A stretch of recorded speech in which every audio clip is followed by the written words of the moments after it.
Mimi sina chama chochote cha siasa na wala sijihusishi na siasa kwa namna yoyote ile.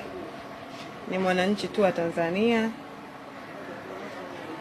Kwa hivyo hata wakati nafanya baadhi ya vitu ambavyo nilivifanya ambavyo vimepelekea mpaka mambo yote yameweza kutokea, baadhi ya vitu ni misunderstanding tu, lakini mimi sipo kabisa katika siasa.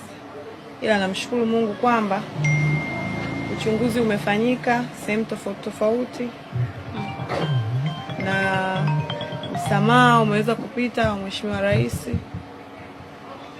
Vitu vimeweza kuwa vyepesi na leo niko nyumbani. Lakini zaidi ya yote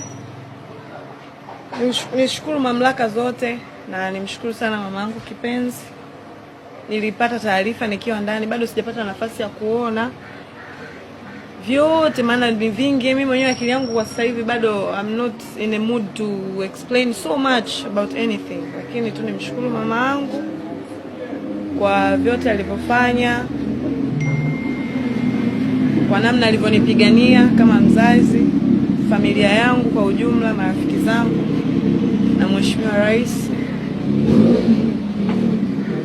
Kwa kifupi sina mengi ya kuongea. Ila nashukuru Mungu niko nyumbani, nimerudi salama. Ni hivyo tu. Labda kama mamangu ana kitu cha kuambia, lakini zaidi ya yote niwashukuru pia Watanzania ambao waliweza kufika magereza, ambao walifanya chochote kwa nafasi yao, walioniombea salamu nilikuwa napokea tofauti. Nawashukuru sana kwa upendo wenu. Lakini pia watu wengi huwa tukienda kutoa misaada, tunatoa tu misaada kwa watoto yatima, ila misaada inaweza ikapeleka hata magereza. Kwa hiyo kwa watu mtakaopata nafasi, pelekeni misaada magereza. Pampers za watoto, pedi za mama, maziwa, kuna watoto wachanga kule, ndala, nguo, haya mabaibui, madera, kila kitu pelekeni kule misaada. Mnaweza mkaenda kama familia, kama kikundi.